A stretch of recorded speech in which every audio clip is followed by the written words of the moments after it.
Assalamualaikum warahmatullahi wabarakatuh. Kami dari kelompok 2 akan menceritakan kembali novel yang berjudul Ronggeng Dukuh Paruh. Saya Ferus Kalisa akan menceritakan buku pertama yang berjudul Catatan Buat Emak. Saya Zelvi Aliana Suraya akan menceritakan buku kedua yaitu Lintang Kemupus Dini Hari. Saya Muhammad Kausar Fadil akan menceritakan buku ketiga yang berjudul Jentera Biang Lala. Selamat menyaksikan. Nah, jadi saya di sini akan menceritakan ulang buku pertama yang berjudul Catatan Buat Emak. Nah, jadi dimulai dari Dukuh Paruh, yaitu sebuah desa kecil yang dimana nenek moyangnya itu bernama Si Seca Menggala. Nah, setelah Si Seca Menggala ini tuh meninggal, kuburnya itu dijadikan kiblat kebatinan masyarakat Dukuh Paruh.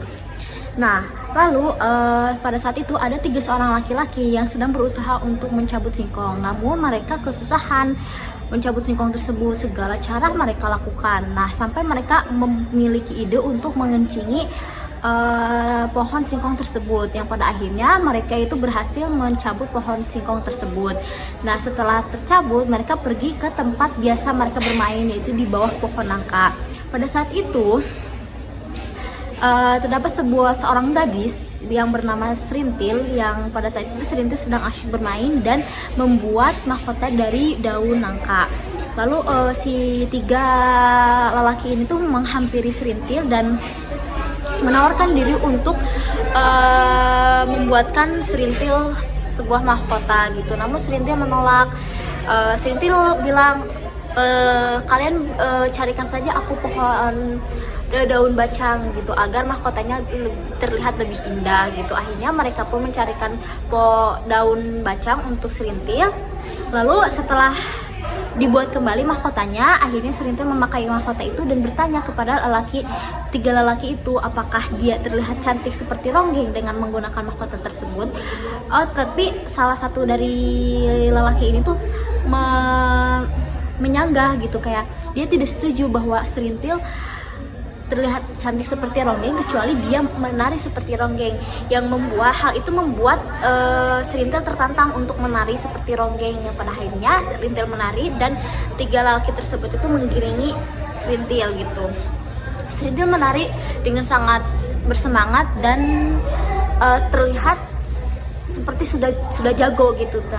Nah, tapi pada faktanya Serintil itu tidak pernah diajari menari gitu, yang dimana masyarakat tersebut percaya bahwa Ronggeng yang sejati adalah mereka yang tidak pernah diajari, namun mereka bisa dengan sendirinya gitu. Serintil menari sampai matahari mulai terbenam, yang pada saat itu 3 lelaki itu sudah mulai kelelahan, namun Serintil tetap masih ingin diiringi oleh 3 lelaki tersebut, yaitu yang bernama Darsun, Rasus, dan satu lagi itu siapa? Warta. Lalu mereka memberikan syarat kalau misalkan Serintil ingin diiringi, Serintil harus memberikan upah kepada mereka. Lalu Serintil setuju dan akhirnya Serintil memberikan upah berupa ciuman kepada mereka gitu.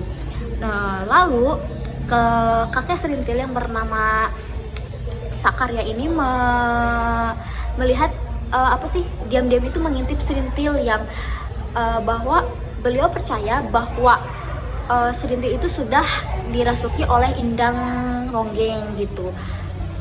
Lalu si kakek ini tuh pergi ke rumah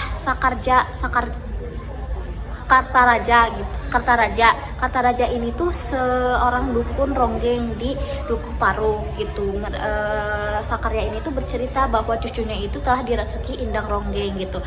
Nah, keesokan harinya mereka mengintip Serintil yang sedang menari lagi di bawah pohon nangka tersebut bersama 3 orang lelaki itu gitu. Dan akhirnya Kartaraja pun percaya bahwa si Serintil ini tuh sudah dirasuki indang Ronggeng gitu.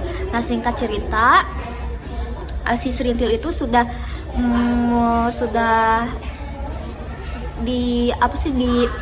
dilihat banyak orang tariannya gitu. Pada saat itu Serintil pertama kali tampil dilihat oleh banyak orang gitu, dan semua masyarakat Dukuh Paruh itu kagum terhadap Serintil, yang sampai para perempuan itu berebutan untuk memijit Serintil, kayak pokoknya ingin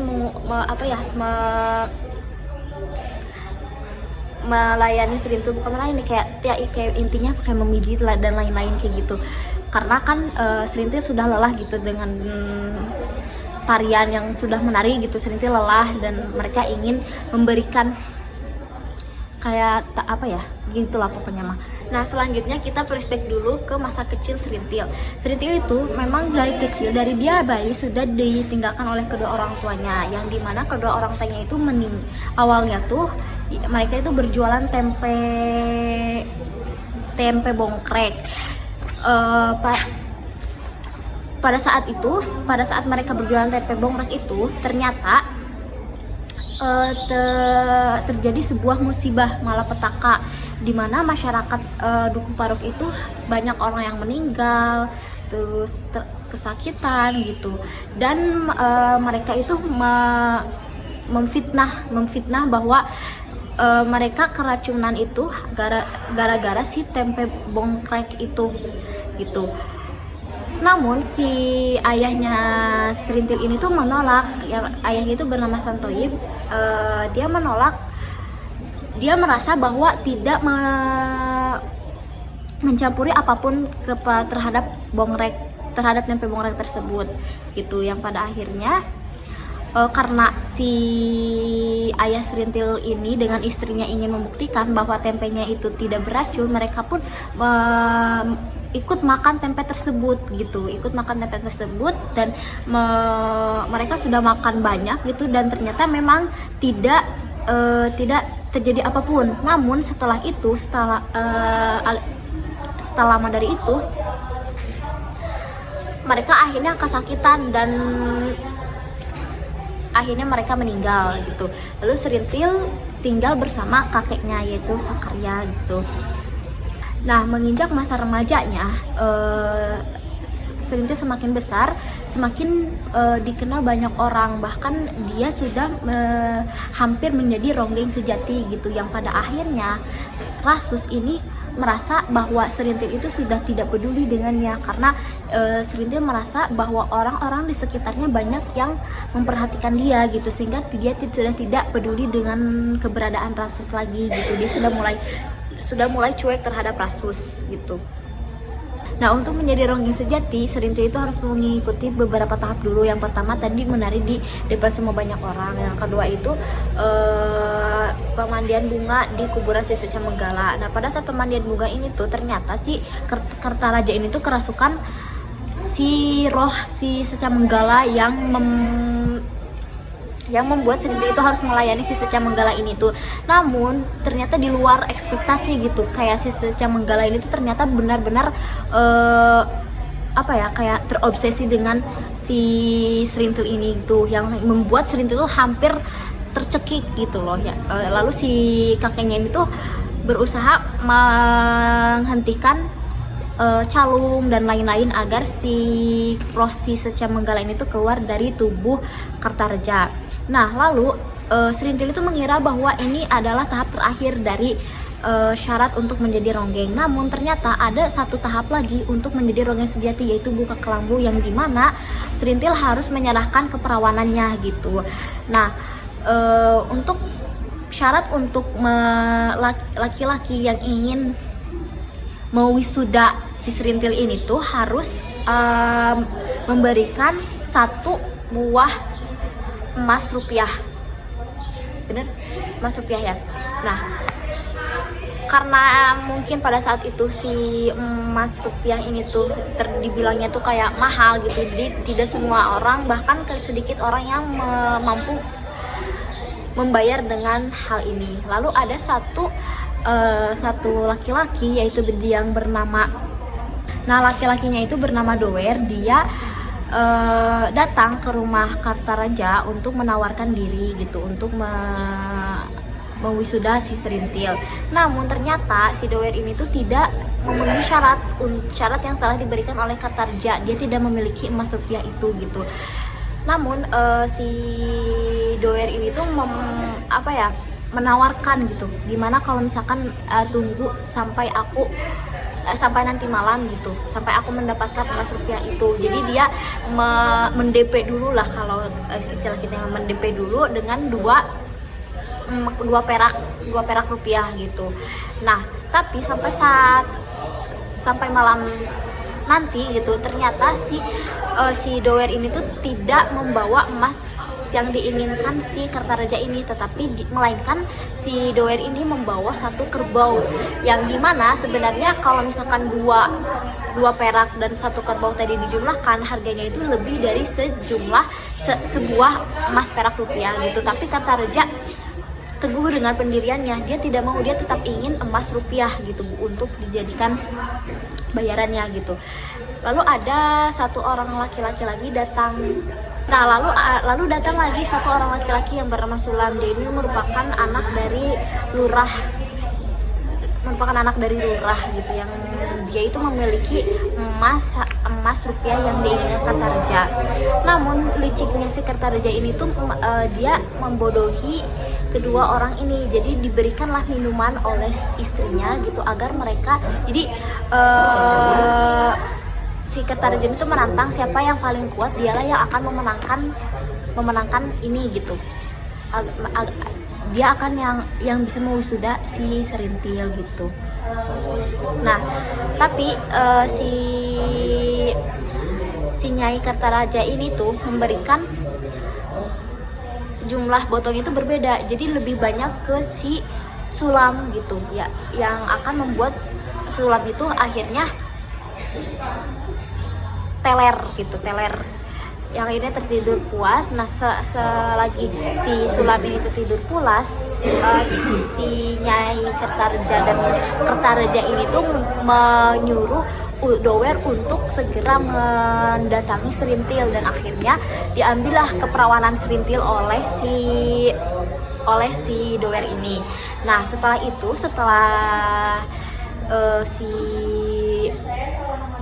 bereslah itu doer lah. Lalu si Sulam terbangun, dan akhirnya si Sulam pun disuruh untuk masuk lagi ke kamar si Serintil, dan akhirnya Serintil diambil keperawanannya oleh dua orang gitu. Nah mendengar berita tentang buka kelambu ini, Rasus merasa bahwa Serintil ini tuh sudah tidak bisa lagi dijadikan dia gambaran seorang emak gitu. Dia mulai merasa sosok emak di Serintil itu mulai hilang gitu, yang akhirnya membuat si Rasus ini tuh muak gitu dengan semua ini, yang pada akhirnya Rasus ini meninggalkan Dukuh Paruk dan dia bekerja di pasar Dawan gitu. Nah singkat cerita, ketika si Rasus ini sedang bekerja, dia malah disuruh oleh seorang tentara gitu yang bernama Sersan Slamet gitu. Nah Sersan Slamet itu meminta Rasus untuk menolong dia gitu. Ya akhirnya singkat cerita, Rasus ini tuh sudah diangkat menjadi tentara yang walaupun kayak tanpa jabatan gitu. Nah Rasus itu disuruh untuk menjaga daerah Dawan tersebut, karena pada saat itu tuh sedang musim rampok, sedang tidak aman gitu, sehingga tentara-tentara ini tuh bertugas untuk menjaga daerah tersebut gitu. Nah singkat cerita juga, akhirnya pada saat itu mereka ditugaskan untuk berjaga di Dukuh Paruk ya. Beberapa lama kondisi Dukuh Paruk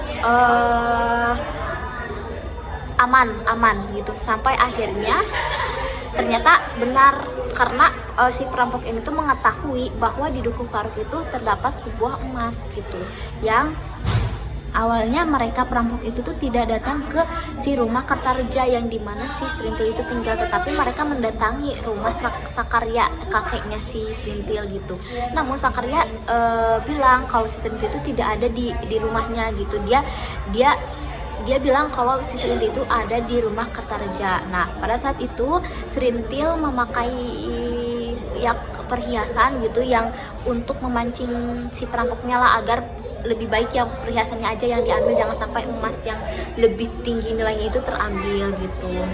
Nah, pada saat itu Rasus ini eh, sudah sudah tidak tahan lagi gitu, ingin menolong Serintil, yang pada akhirnya Rasus ini membunuh para perampok tersebut gitu ya. Serintil terkejut melihat Rasus yang pada saat itu membunuh para perampok ini, dan ternyata Serintil ini tuh masih jadi dia mulai tersadar bahwa dia itu hanya ingin menjadi perempuan utuh, bukan lagi menjadi ronggeng. Dia ingin menjadi istri seorang tentara gitu. Dia ingin mengandung anak si Rasus. Namun Rasus pada saat itu sudah mulai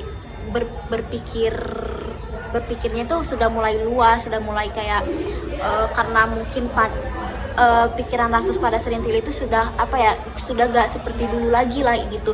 Jadi Rasus menolak hal tersebut gitu, dan Rasus memutuskan lagi untuk benar-benar meninggalkan si Dukuh Paruk ini gitu.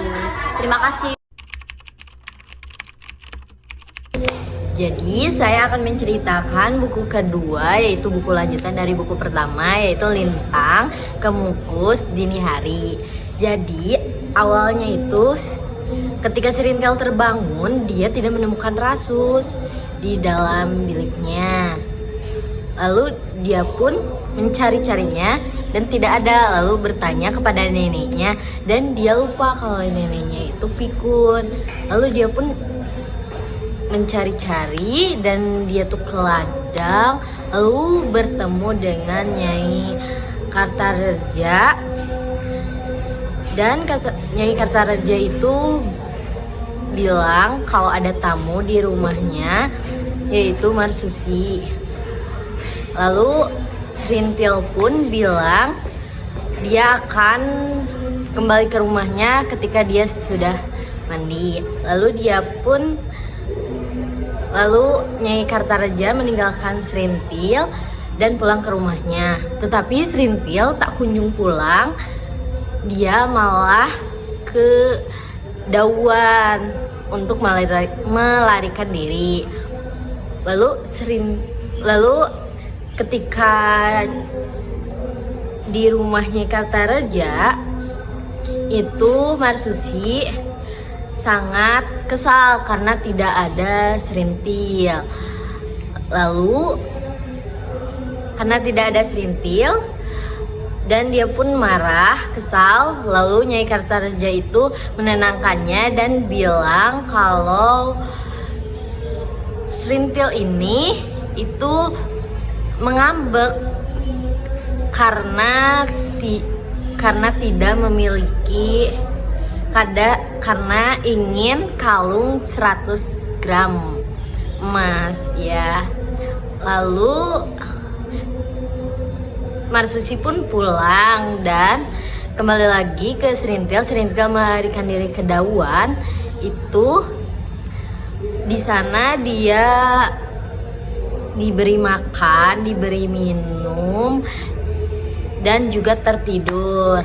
Lalu di sana juga dia menonton kecapi. Setelah sore dia pulang kembali ke Dukuh Paruk, dan di tengah perjalanannya itu dia bertemu dengan Kopral Pasus, dan dia menemukan fakta bahwa Rasus itu pergi meninggalkannya untuk menempuh pendidikannya menjadi TNI. Lalu setelah itu dia pun pulang dan bertemu dengan Nyai Sakarya. Dia pun pulang ke rumah Nyai Sakarya. Di sana itu ada anak Doger, anaknya Tampi 10 bulan.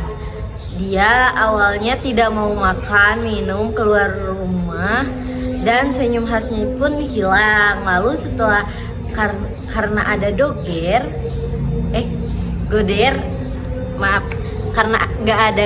karena ada Goder, dia pun harus menyusuinya dan menjadi bangkit semangat kembali.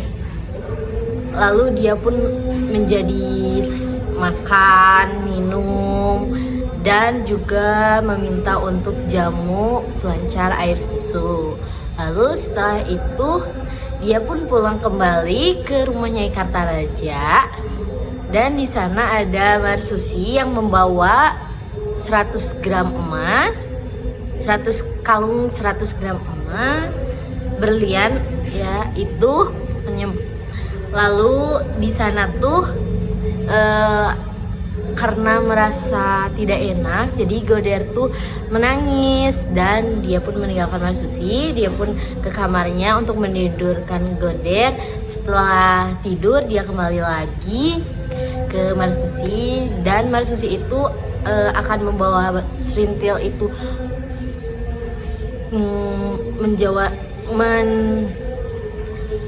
untuk jauh dari Duku Paruk, dan tapi tidak mau jadinya itu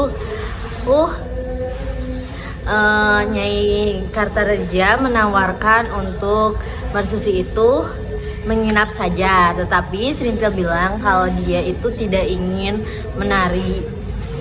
Dia lalu setelah itu karena tidak mau, jadi dia tuh merasa kesal dan merasa dipermalukan Marsusi itu.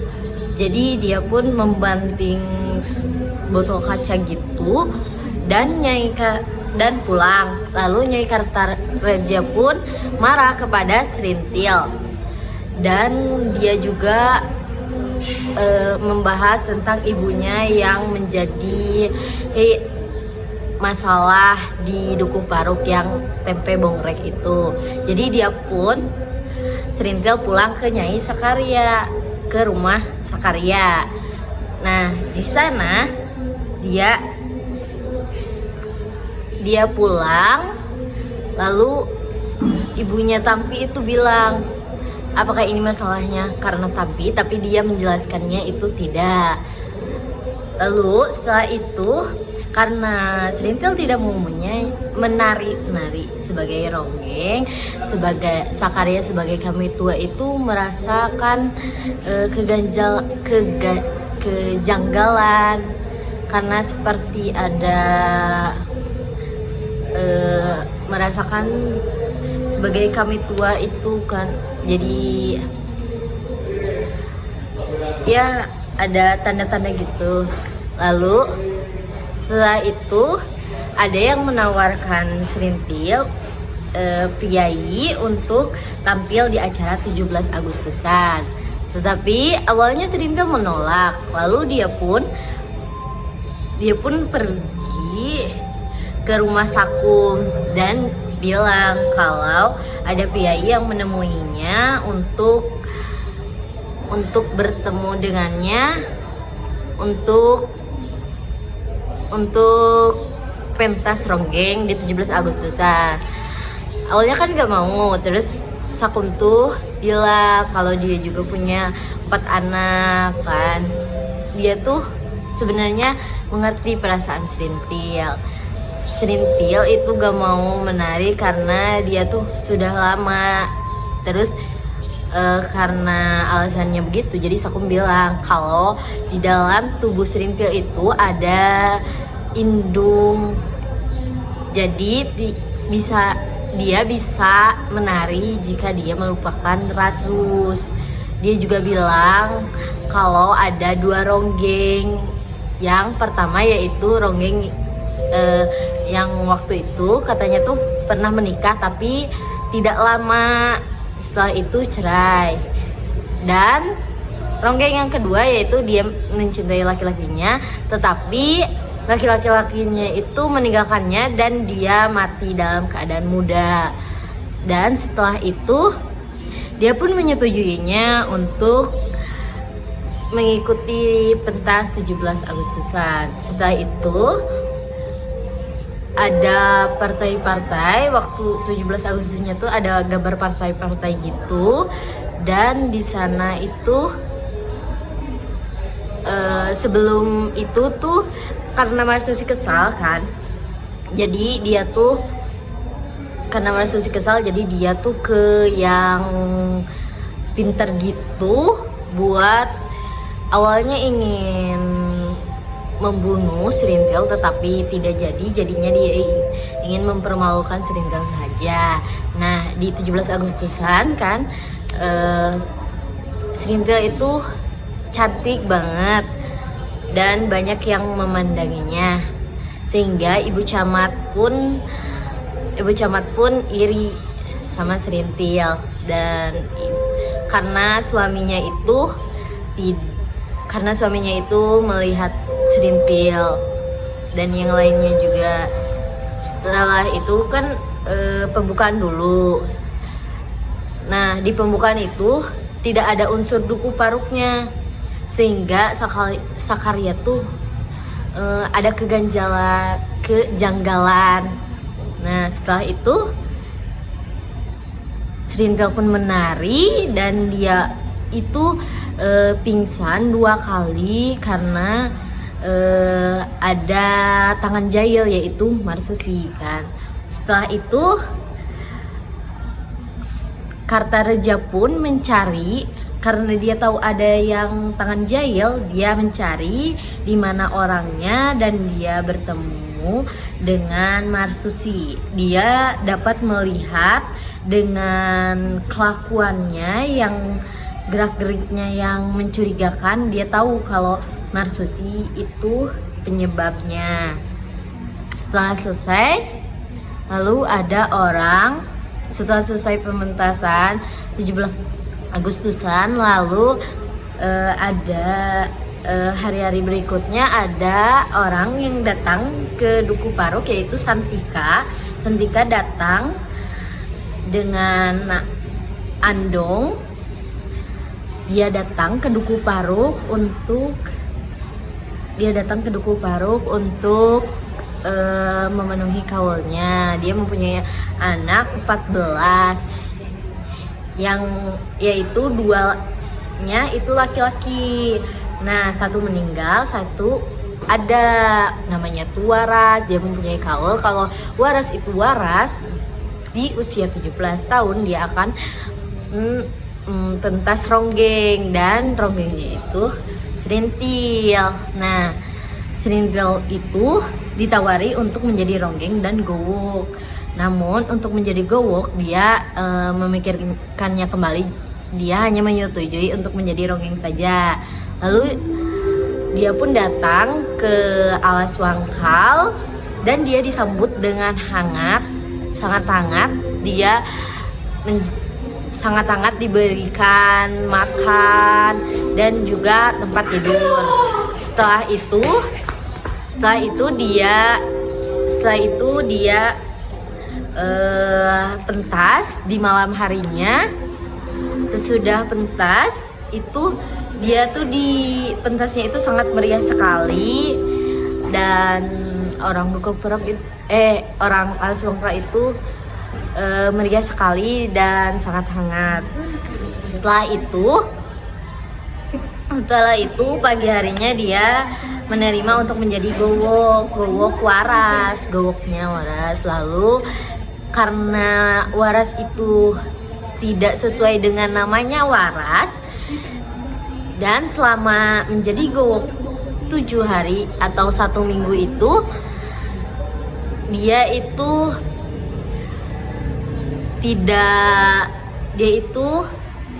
gagal, karena kan Warasnya itu kayak tidak waras karena seperti anak kecil. Lalu Serintil pun pulang lah. Nah kembali lagi yang ke-17 Agustusan itu ada partai-partai gitu.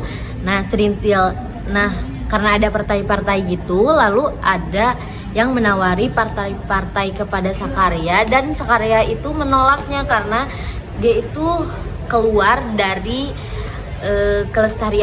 kelestarian budaya Duku Paruk. Setelah itu ada Bakar datang ke Duku Paruk, dan dia tuh awalnya tuh manis banget gitu, menawari sound system kayak ya seperti itu untuk sehingga orang Duku Paruk itu merasa terbantu, dan juga dia itu karena merasa terbantu, jadi dia itu merasa dia harus membantu Bakar juga. Nah setelah itu ada setelah membantu itu, lalu ada karena terus membantu, jadi dia itu membantu Bakar. Nah setelah itu selama pementasan Serintil 3 bulan itu berturut-turut, ada yang kesurupan setiap pementasannya itu dan merusak padi-padi. Lalu setelah itu Bakar itu ada kejanggalan juga, ada yang merusak makam Ki Secamanggala, dan orang-orang Duku Paruk itu mengiranya Bakar, tetapi di sana tuh ada partai-partai yang lambang hijau gitu, partai petani. Jadi orang Duku Paruk tuh terkecoh oleh gambar itu, tapi tetap karena tahu terkecoh, jadi dia tetap marah lagi ke Bakar. Lalu Bakar pun kan pergi. Nah pas ada rapat-rapat gitu, Serintil tuh selalu menari kan, tetap menari meskipun ada kejanggalan-kejanggalan kayak gitu di rapat gitu. Padahal Serintil tuh tidak memasuki partai manapun, tapi dia tuh awalnya melaporkan dengan Kartarja Sakarya, saya lupa, ke TNI gitu. Tetapi di sana tuh dia tuh ada nama dia sebagai blacklist, jadi dia itu ditahan. Lalu Kartarja. Nah terus dia tuh ditahan, dan dia juga dan ada Sakum dan Sakarya juga ditahan nantinya. Setelah ditahan, ketika yang lain dipulangkan, hanya Serintil di sana. Duku Paruk itu dibakar. Udah selesai. Sekian dari saya. Di sini saya akan menceritakan buku ketiganya yang berjudul Jentera Biang Lala. Jadi setelah Duku Paruk mengalami kebakaran hebat, hari-hari pertama sesudah kebakaran, warga-warga berkumpul bersama keluarganya dalam suasana hening dan bisu. Mereka atau warga menatapi rumahnya mereka sendiri yang telah menjadi abu. Tak lama setelah kejadian itu, kepala dusun itu yaitu Sakarya kembali ke Duku Paruk setelah hanya 2 minggu ditahan. Juga Kartarja dan istrinya serta para penabuh calung seperti Sakum dan 2 orang lainnya. Mereka hanya diwajibkan melapor setiap hari ke markas tentara. Lalu di ada sebuah rumah yang tersisa ketika Duku Paruk dilanda kebakaran hebat. Penghuni rumah itu seorang nenek tua yang sering dipanggil Nenek Rasus. Nenek itu terus mengirimi surat untuk Rasus, walaupun Rasus entah berantah di mana. Lalu Rasus merasa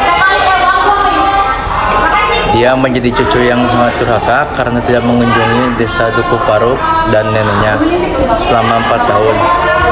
Setelah itu Rasus menerima kabar dari Sersan Pujo bahwa neneknya dalam kondisi yang tidak sadarkan. Lalu ia meminta hak cuti kepada komandannya dan berangkat ke desa Duku Paruk. Menggunakan kendaraan yang disediakan, Lalu ia dijemput oleh anak buah Sersan Pujo sebelum sampai ke desa Duku Paruk. Sampainya di desa Duku Paruk, dia tidak disambut dengan baik oleh warga desa karena kala itu ketakutan akan peristiwa di masa lalu. Lalu Rasus melihat kondisi neneknya yang tidak baik-baik saja dan lesu. Lalu Rasus menyapa para warga dan bertemu kakek Serintil yang bernama Sakarya. Lalu mereka berbincang. Setelah itu Rasus kembali ke rumah neneknya. Menjelang tengah hari, orang-orang yang berada di rumah Rasus pulang, tinggal menyisihkan Rasus, Kartarja, Sakarya, dan Sakum. Tak lama setelah itu nenek Rasus meninggal dunia. Pada keesokan harinya, Sakarya menitipkan emas kepada Rasus, dan tak lama setelah itu Sakarya meninggal dunia. Tak berselang lama dari peristiwa itu, Rasus pun kembali bertugas dan meninggalkan desa Duku Paruk. Setelah itu Serintil pun datang kembali ke desa Duku Paruk setelah hampir lama 2 tahun di penjara. Dan Serintil dijodohkan oleh Nyai Kartarja dengan Pak Masusi, seorang duda yang dikenal kaya raya dan mempunyai jabatan tinggi. Lalu saat Pak Marsusi ingin mengajak ke rumahnya, membonceng Serintil menggunakan Vespanya, Serintil terjatuh di tengah-tengah hutan yang jaraknya sangat jauh dari desa Duku Paruk. Lalu dia ditolong oleh seorang penebang pohon dan diantarkannya ke desa Duku Paruk. Lalu setelah kejadian itu datanglah Bajus yang menawarkan sebuah rumah ke Serintil secara cuma-cuma. Tetapi Bajus memberikan rumah itu dan mendekati Serintil ada maksud tertentu, yaitu Serintil dimanfaatkan oleh Bajus untuk kepentingan pribadinya dan mendapatkan keuntungan untuk dirinya sendiri. Lalu pada akhirnya Serintil pun gila dikarenakan dia merasa hanya dimanfaatkan saja oleh Bajus dan ditinggalkan begitu saja. Lalu di akhir cerita Serintil pun gila dan dirawat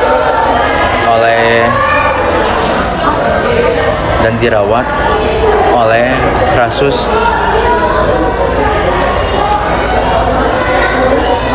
Dan tamat. Sekian menceritakan ulang tentang buku ketiga dari Ronggeng Duku Paruk.